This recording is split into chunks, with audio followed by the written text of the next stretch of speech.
dear students. This is Professor Dr. Zia Ahmed, and I am here to teach you classical poetry. In this lecture, we shall be trying to understand how classical poetry is important and what are the things which make it classical poetry. I must say that there are 4 poets at least that we shall be discussing. The first one definitely is going to be Chaucer, the most famous one, and secondly it will be Milton, thirdly Shakespeare, and then ultimately Pope. Interestingly, let me tell you that the whole thing begins in the 14th century and it continues up to the 18th century. In that way, 4 centuries and 4 poets. Now let's talk about why it is called classical. It is called classical because it imitates and follows the traditions which were set by the Greek poets like Virgil, like Homer, and from there the kind of language, the style of poetry, everything has been copied by these poets, and that is why we call them classical. They are also classical because their content is unique, very different, very marvelous kind of content, and they have the intellectual imagination as well. Then comes definitely, as a poet should have, the kind of passion in him, and that passion makes him the true kind of poet. And these poets very much were in favor of passion, but they had the reason as well. And that reason and passion created a type of balance in them. Let us take one example first of all, that is Chaucer from 14th century. Alexander Pope is at the end. First comes Chaucer. Let's talk about Chaucer.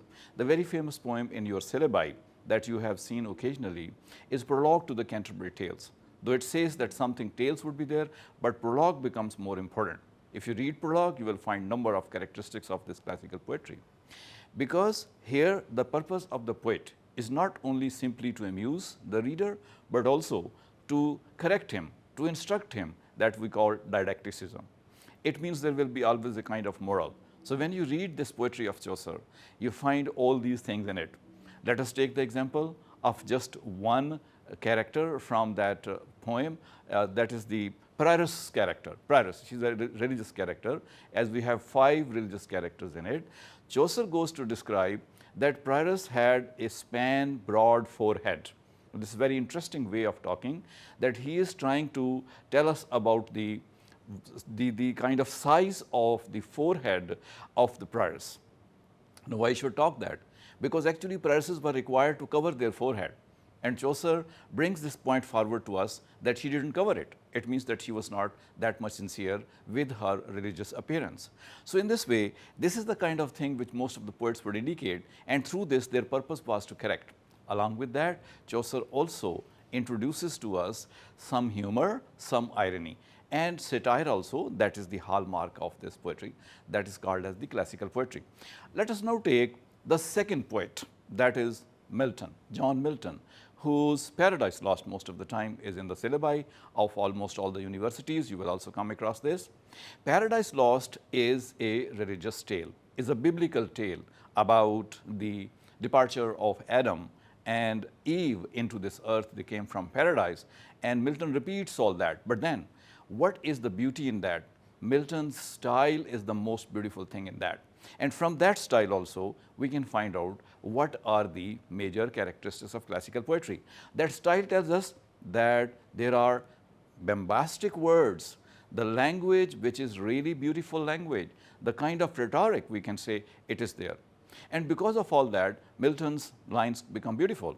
Now, if you compare these 2 poets, Chaucer and Milton, you find that there is a kind of restricted poetry line or length of the line, which is called iambic pentameter. And sometime when it comes in the hands of Milton, it becomes blank verse. And this all is very good and suitable for expressing the passion controlled by the limits, whatever these are. So when we talk of Milton, how moral would be there, how aestheticism would be there, that makes us very much interested in his poetry. For example, everywhere when he closes one passage, he talks about something which may be telling us that what is right, what is wrong in our life. So it means that classical poetry will be definitely teaching us all the time what are the morals. But alongside that, Milton has done one thing as well, that he has imitated the classical poets. For example, Milton's Paradise Lost is an epic. And that epic is not the starter point of the English poets, rather it was the starting point of the Greek poets like Homer's and Virgil's. They have been writing epics, and the style of those epics has been truly copied by Milton in this age of Milton, which may be called as Elizabethan age as well. There he copies that all. It means another characteristic of the classical poetry we can understand in that way as well should be the imitation of the classical great poets. So Milton is copying all that. And as soon as we come forward, move forward rather we should say, we have Shakespeare as well. And all of us are well aware why I am talking about Shakespeare here. Shakespeare is a dramatist, as we know most of the time, but he is a lyricist as well. He has composed a number of sonnets as well, and they are really equal in matching with Chaucer as well as Milton and any other classical poet. And the beauty of these sonnets is that they are short in form, just 14 lines. But in these 14 lines, a very bombastic and powerful passion is expressed by Shakespeare. But the kind of composition of the lines which he has, because of that, he is able to put a restraint also. So we can find a lot of balance in his poetry. But whatever he's doing, he's also using the similar kind of things as Chaucer and Milton are using, that he uses the classical bombastic language, language of the intellectual, and then he tries to put in as much passion as possible.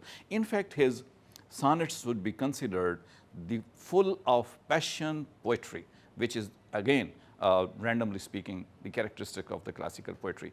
So Shakespeare should also be known with respect to these sonnets. In your course, you will be coming across number of sonnets of Shakespeare to learn about.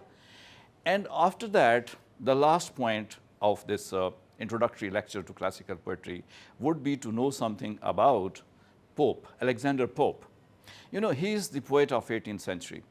And we remember this 18th century also as the age of Pope, because he gave maximum contribution into this poetry.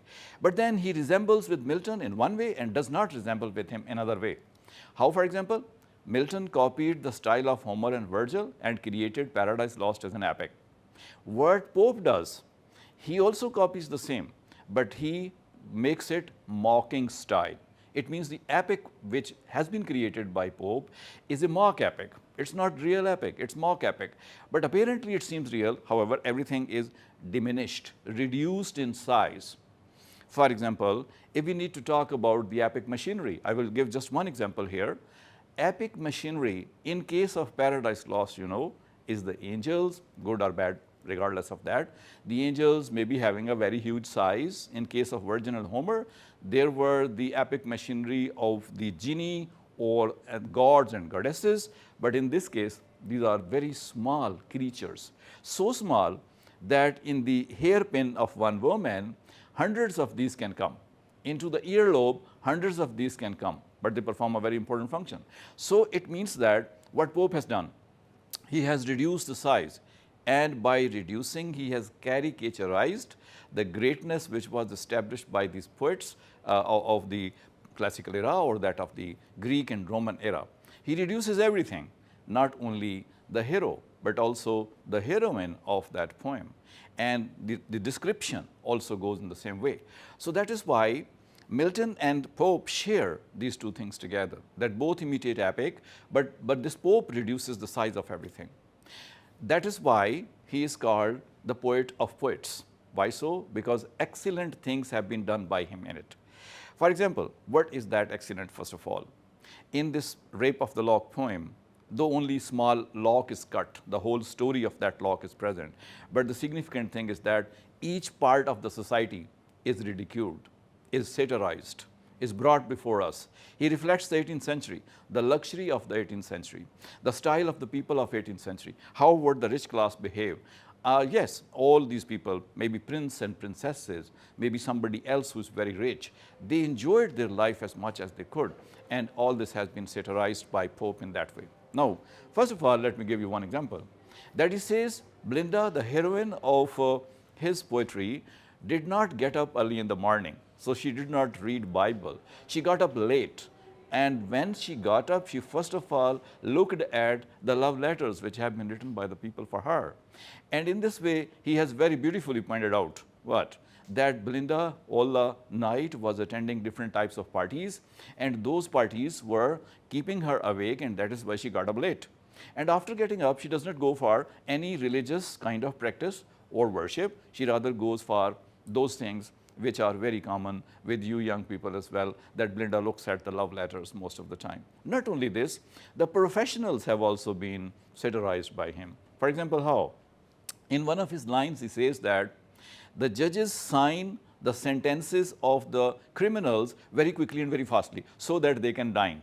Now, the signing of the sentences of the criminals is for justice, is for promoting justice. But what Pope says, that they can dine quickly. They are hungry, they can dine quickly. So it means that the satire is present on these big guns as well, big wigs as well, let us say, the people who are judges, etc. Not only these judges, but also his pen comes on the kind of rich people as well. For example, Depravit is there, and he all the time knocks his the kind of little box which he's having in his hand, and then the stick which is moving all the time. So he talks about these lives as well. It means that all these rich people were enjoying their life very luxuriously, and Pope is the one who has tried to point out to this type of life.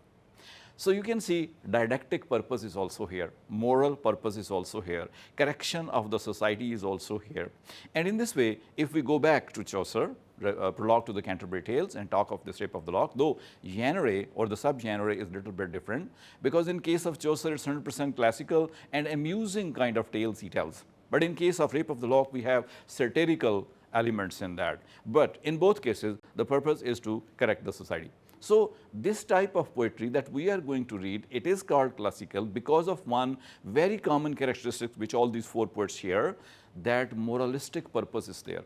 Correction of the society is there, pointing out of the evil, pointing out of the bad, or trying to make something good for the society, that is there. So all these people, all these four poets, many are other also, but in our syllabus these are four, and that is why I am trying to restrict myself within this part of the poetry. They become classical. No, last point is here that they are classical also because they are different from romantics. I think most of you are very well aware of Wordsworth, the type of poetry he wrote. The language which he used, for example, Wordsworth said that he will be using simple language of the simple people in the simple way, and he will be talking about the simple things of life. On the other hand, when we go for the classics, they say that they will be using difficult phrases, difficult words that show that the poet has got some capability in him. And because of that capability, he should be considered intellectual and scholar as well. So it was not easy for everybody to be the poet. It was the kind of intellectualism one should possess to do that. And therefore, if you don't have that intellectualism, definitely it's not possible to create big pieces of art. So these people created the huge pieces of art for us, and that is why we segregate them from the romantic poetry and bring them to that classical form. So classical poetry reading means that we shall be entering into the world which begins with the Roman and the Greek poets and ultimately ends in the English channels or in the French periods, and it goes up to the 18th century. Age of reason is the 18th century. All these poets stressed on that reason should dominate over the emotion. The kind of control should also be there for the passion, and that is why these are some of the characteristics of these poets. So let us conclude our lesson here by saying that in our syllabus, as we have here in the contents, these four poets are the classical poets, and the characteristics which they show, because of that, they become classical. And let us repeat few of these things here. Number one, that their language is difficult, they have control of emotion, they have intellectual element, they stress on not only aestheticism, but also on the moralistic aspect as well. So their poetry is didactic as well. So keeping all these things in view, keep in mind that you are going to read all that which is called classical poetry.